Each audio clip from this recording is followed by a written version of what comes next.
हमारे देश में सोना अब सिर्फ गहनों के लिए ही नहीं जाना जाता है, बल्कि ये हमारी आदतों और भरोसों से भी जुड़ा होता है। शादी ब्याह हो या फिर मुश्किल वक्त, लोग अक्सर कहते हैं कि सोना ही काम आता है।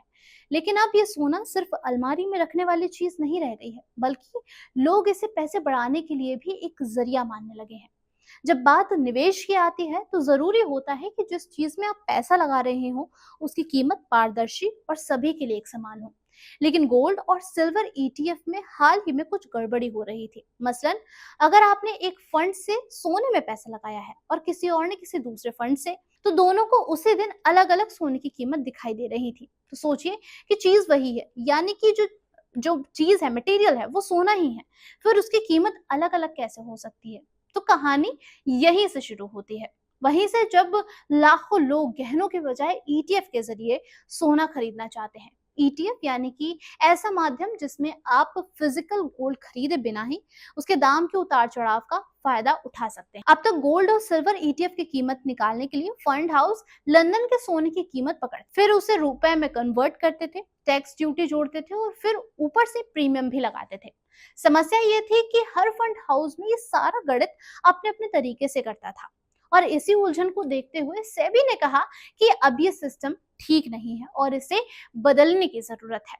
सेबी का ये नया तरीका ये है कि अब सभी फंड हाउस भारत के कमोडिटी एक्सचेंज से रोज की तय कीमत लेंगे, यानी कि घरेलू बाजार की कीमत को ही आधार बनाया जाएगा। इसका सबसे बड़ा फायदा ये होगा कि अब हर फंड में सोने की कीमत एक जैसी दिखाई देगी।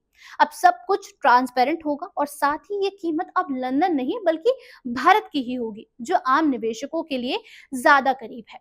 फंड हाउस का काम भी इससे आसान हो जाएगा। उन्हें अब ना लंदन की दरें देखनी होंगी और ना ही जटिल कन्वर्जन करने होंगे। अब बात करते हैं कि आखिर गोल्ड ईटीएफ में निवेश करना क्यों एक समझदारी भरा कदम माना जाता है। जब आप फिजिकल गोल्ड खरीदते हैं, तो आपको उसे सुरक्षित रखने की चिंता भी बढ़ती जाती है।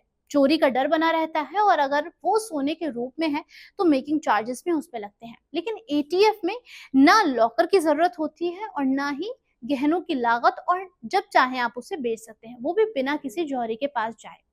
इसी भरोसे के चलते जून 2025 में गोल्ड ईटीएफ में निवेश में भारी उछाल भी देखने को मिला था।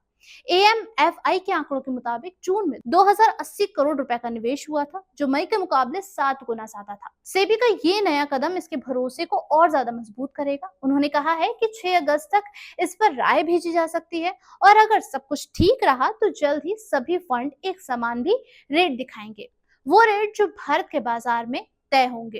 तो अगर आप भी सोने में निवेश करना चाहते हैं, तो अब ईटीएफ एक आसान और पारदर्शी और सुरक्षित विकल्प आपके लिए बन गया है। और जब हर फंड में एक ही रेट दिखेगा, तो भरोसा और ज्यादा पक्का हो जाएगा। इस बारे में आपका क्या कुछ कहना है, आप हमें कमेंट सेक्शन में जरूर बताइएगा। फिलहाल के लिए इतना ही, धन्यवाद।